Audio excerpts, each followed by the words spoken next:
Kwanza muktasari wa habari za dunia na Leonard Mobali. Shukrani Martha. Mateka wa Israel na Marekani Edan Alexander hatimaye ameungana tena na familia yake nchini Israel, ikiwa ni saa chache baada ya kuachiliwa kwake kufuatia kushikiliwa na kundi la Hamas kwa takriban miezi 19 sasa. Picha za television zimemuonesha Edan akitabasamu huku akikumbatiana na wazazi wake na ndugu zake kwenye kambi ya kijeshi ya Israel. Umati wa watu waliokusanyika katika viunga vya hostage mjini Tel Aviv walipiga kelele za furaha kufuatia kuachiliwa kwake.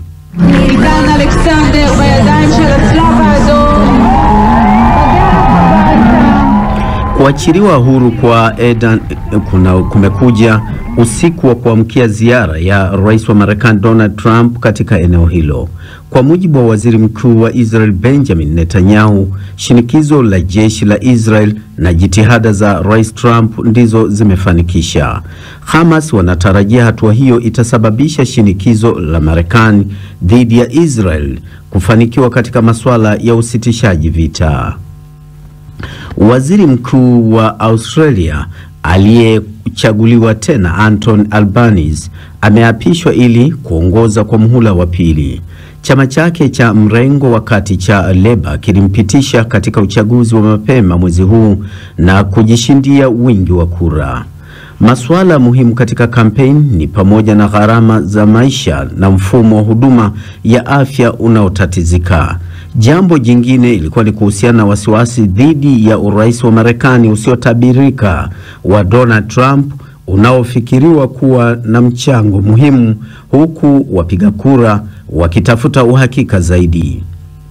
Huu ndio wakati ambapo Waziri Mkuu Anthony Albanese alikula kiapo katika ikulu ya serikali huko Canberra, akiapa kwamba ataendeleza taifa hilo.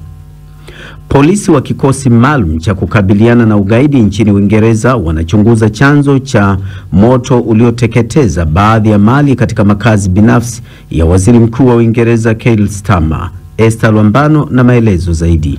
Vikosi vya huduma za dharura vimepelekwa katika nyumba hiyo binafsi ya waziri mkuu katika mji wa Kentish, kaskazini mwa London. Taarifa ya polisi inasema kuwa kumeripotiwa uharibifu kwenye lango la kuingia katika makazi hayo, japokuwa hakuna mtu aliyejeruhiwa. Kulikuwa na uharibifu kwenye mlango wa mali, lakini hakuna mtu aliyejeruhiwa. Vikosi vya uokoaji vilifanikiwa kumsaidia mtu mmoja kuelekea eneo salama kwa kupitia ngazi za ndani.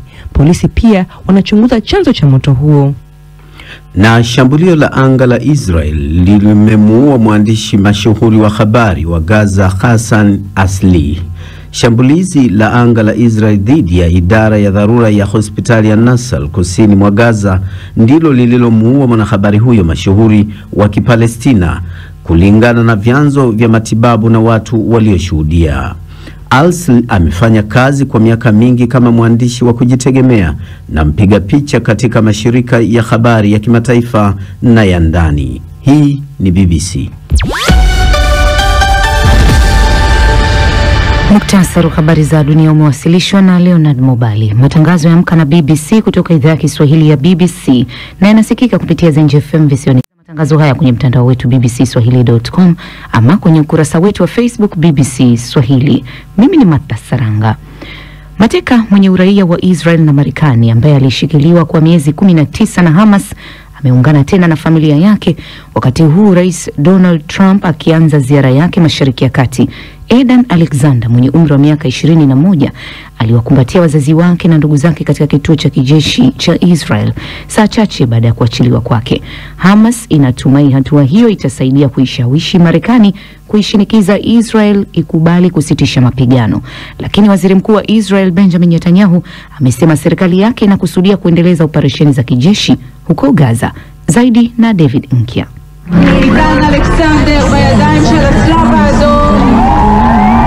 Ni umati mkubwa wa watu ukishangilia baada ya tangazo la kuachiliwa kwa mateka Edan kutolewa. Kwa mujibu wa Waziri Mkuu wa Israel Benjamin Netanyahu, shinikizo la jeshi la nchi hiyo sambamba na juhudi za Rais Trump ndizo zilizopelekea kuachiliwa kwa Edan Alexander. Katika kikao cha kawaida cha habari mjini New York, Stefan Dujarric ambaye ni msemaji wa katibu mkuu wa Umoja wa Mataifa amesema Antonio Guterres ameunga mkono hatua ya kuachiliwa kwa mateka wa Israel mwenye asili ya Marekani Eden Alexander. Amesema pande zote katika mzozo huo ni lazima zifanye kazi ya ziada ili kukomesha kabisa mapigano. Katibu mkuu amefarijika sana kwamba Alexander ameachiliwa na sasa amerejea kwenye familia yake baada ya masaibu hayo. Katibu mkuu anasisitiza wito wake wa dharura wa kusitishwa mara moja kwa mapigano ya kudumu na kuachiliwa mara moja na bila masharti mateka wote waliosalia. Mateka lazima watendewe haki na kupewa utu na heshima. Anatoa wito kwa pande zote kuhakikisha mara moja misaada ya haraka isiyozuiliwa na salama ya kibinadamu, ikiwa ni pamoja na utoaji huduma muhimu kwa raia wote wanaohitaji inakuwepo. Msaada huko Gaza na popote ulimwenguni sio jambo la kujadiliwa. Kuna wito mpya wa kimataifa wa kusitisha mapigano huko Gaza kufuatia kuachiliwa kwa mateka huyo. Kamati ya kimataifa ya Msalaba Mwekundu imeelezea mzozo wa kibinadamu huko kuwa ni janga kubwa. Mfumo wa tahadhari ya njaa yani IPC imepanda kufikia kiwango chake cha juu kabisa zaidi ya miezi miwili baada ya Israel kuanza kuzuia uwasilishwaji wote wa misaada kuingia Gaza. Takwimu za hivi punde zinaonyesha 20% ya wakazi wa Gaza wapo katika njaa kali, huku idadi kubwa ikiwa ni wanawake na watoto. Ni David Nkia. Waziri Mkuu wa India Narendra Modi amesema nchi yake itajibu vikali kile anachoeleza kuwa ni shambulio la kigaidi la siku zijazo baada ya siku 4 za makabiliano ya kijeshi na nchi jirani ya Pakistan. Haya yanafuatia shambulio la wanamgambo huko Kashmir inayotawaliwa na India na kuua watu 26, ambapo India ililaumu kundi lenye makao yake Pakistan. Islamabad imekanusha vikali kuunga mkono kundi hilo. Akizungumza na wanahabari katika ikulu ya White House, Trump alisema ahadi ya kuongezeka kwa biashara ndio sababu kubwa ya nchi hizo kukubaliana kusitisha mapigano Jumamosi baada ya siku 4 za mashambulizi yaliyovuka mpaka. I said, come on. Nilisema tutafanya biashara nyingi na ninyi. Tuachane na hayo mapigano. Tuachane haraka. Ukisimamisha tutafanya biashara. Usipoizuia hatutafanya biashara yoyote. Watu hawajawahi kutumia biashara jinsi ninavyoitumia, kwamba naweza kukuambia na nikatekeleza. Walisema nadhani tutaacha, na wameacha. Na walifanya hivyo kwa sababu nyingi, lakini biashara ni sababu kubwa. A lot of reasons, but trade is a big one. India pia ilitangaza kuwa inafungua tena viwanja vya ndege 32 kwa ajili ya raia ambavyo hapo awali ilisema vimefungwa hadi Alhamis kutokana na wasiwasi wa kiusalama. Mvutano hivi karibuni ndio mzozo uliojiri baada ya miongo kadhaa kati ya India na Pakistan ambao wamepigana vita mara mbili ikihusisha jimbo la Kashmir linalozozaniwa. Wanawake wa Kenya ambao huajiriwa kufanya kazi za nyumbani Saudi Arabia hulazimika kuvumilia mazingira ya kazi ambayo ni ya kikatili na kibaguzi. Mazingira haya yanaweza kufananishwa na kazi ya kulazimishwa na ulanguzi wa watu. Amnesty International imeeleza katika ripoti yake. Ripoti hiyo inaangazia namna waajiri wanavyowanyanyasa wanawake hawa majumbani mwao kutokana na mitazamo ya ubaguzi wa rangi na namna wafanyakazi wa nyumbani wanavyotengwa na sheria ya kazi na mageuzi yanayohusiana na kazi nchini Saudi Arabia. Nimezungumza na Zaina Kombo, afisa kutoka shirika la kimataifa la Amnesty International. Anaanza kwa kunieleza ni hadithi gani za kushtua ambazo timu yake ilisikia kutoka kwa wafanyakazi wa nyumbani raia wa Kenya huko Saudi Arabia.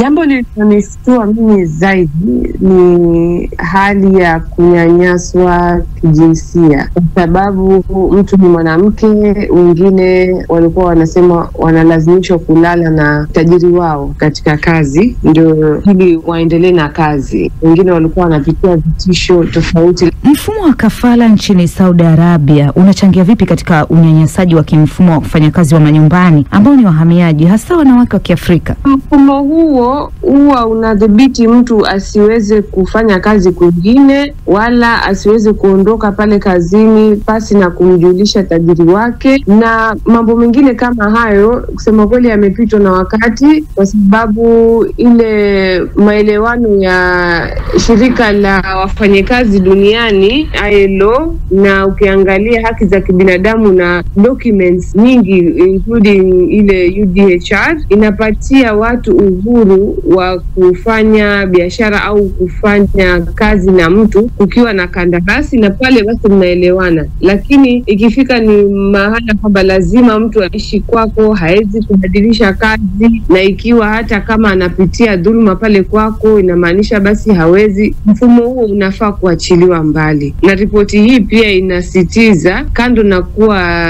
imesisitiza upande wa Kenya, imesisitiza pia upande wa Saudi Arabia kwamba waweze kutia saini maelewano hayo, na pia kuna international conventions ambayo tunataka government of Saudi Arabia waweze kutia saini, ndio wafanyikazi wawe na uhuru wa kuangalia ile kandarasi yao, na kama mambo hayaendi vile, basi mtu aweze kupata nafasi ya kuondoka pale. Kusema hivyo kwa kuzingatia uzito wa dhuluma zinazoripotiwa, ni hatua gani za kivitendo ambazo serikali ya Kenya na Saudia zinapaswa kuchukua mara moja ili kuwalinda wafanyakazi hawa? Upande wa Kenya sana nitaegemea sana upande wa Kenya saizi, kwa sababu huku na ndio serikali yetu. So kwanza wanafaa kuongeza afisi zile za consular service, ambao kwa Saudi Arabia kwa sasa ziko 2 peke yake. Unapata mtu anayehudumiwa kitambo anafika kwa ofisi kama hiyo, saa zingine watu wamesafiri hadi siku 2. Kwa hiyo tunasema waongeze zile afisi ambazo mtu akipata dhulma anaweza kukimbilia pale na kuripoti, kwa sababu wakati mwingi unapata wenyewe anapitia dhulma kama hizi, hata simu wamenyang'anywa, hana namna ile anaweza kuripoti. Moja kwa moja viwanjani kwa Shadrack Mwansasu. Naam, shukrani sana Martha. Ni kwamba kocha wa klabu ya ligi kuu pale nchini Hispania La Liga, Carlo Ancelotti amekubali uteuzi wake wa kuwa kocha mkuu wa timu ya taifa ya Brazili. Ancelotti ni mmoja kati ya makocha ambao wamekuwa na kivutio kikubwa zaidi katika kufundisha soka la kimataifa barani Ulaya. Kwa sasa utawala wa soka wa Brazil umeporomoka ndani ya miongo miwili iliyopita, licha ya kunyanyua mataji mawili ya Copa America, kwa wakati huo ikiwa ni mwaka 2007 2019, rekodi yao ya kombe la dunia. Hata hivyo, hivi karibuni hawajawa na matokeo mazuri. Mwamuzi kutoka taifa la Ujerumani Felix Zweier, ambaye awali aliwahi kufungiwa kwa madai ya kuhusika na njama ya kupanga matokeo, sasa atasimamia mchezo wa finali wa ligi ya Europa ya Uingereza kati ya Tottenham dhidi ya Manchester United wiki ijayo. Zweier, miaka 43, alifungiwa kwa miezi 6 mwaka 2006 baada ya kuchunguzwa kwa kupokea hongo ya pauni 250 kutoka kwa afisa Robert Hoza, ambaye baadaye alifungiwa kimaisha kujihusisha masuala ya soka. Hivi karibuni mwamuzi huyu amekuwa ni mmoja kati ya waamuzi wenye sifa kubwa barani Ulaya, na ndiye mwamuzi ambaye aliweza kuchezesha mchezo wa Arsenal dhidi ya PSG katika mchezo wa nusu finali ya mkondo wa pili wa ligi ya mabingwa barani Ulaya Jumatano iliyopita. Tukizidi kuangazia michuano ya kimataifa mchezo wa tennis kule nchini Italia, Mwingereza Emma Raducanu, ndoto zake za kushinda michuano hiyo zimefika kikomo katika hatua ya 16 bora baada ya kupotezwa na mchezaji nambari 3 kwa bora duniani Coco Gauff kwa kiwango cha juu, akishinda kwa seti 6-1 6-2. Lakini wakati huo mchezaji namba 1 kwa bora duniani Jannik Sinner ameendeleza ushindi kwenye michuano hiyo, akipata ushindi wa seti 6-4 6-2 dhidi ya Jesper de Jong. Kwingineko, tukirejea kwenye soka, ni kwamba uongozi wa klabu ya Real Madrid inawahitaji sasa mwalimu wa zamani wa klabu ya Bayer Leverkusen nchini Hispania Xabi Alonso kuchukua nafasi ya umeneja kuelekea michuano ya kombe la dunia la vilabu mwezi ujao. Vyombo vya habari vimeripoti kwamba Alonso miaka 43 atasafiri kuelekea Madrid tarehe 1 mwezi Juni kwenda timu kwa ajili ya mchezo wa kwanza michuano ya FIFA. Na hitimisha dondoo za michezo asubuhi ya leo. Shukrani sana Martha Saranga. Shukran.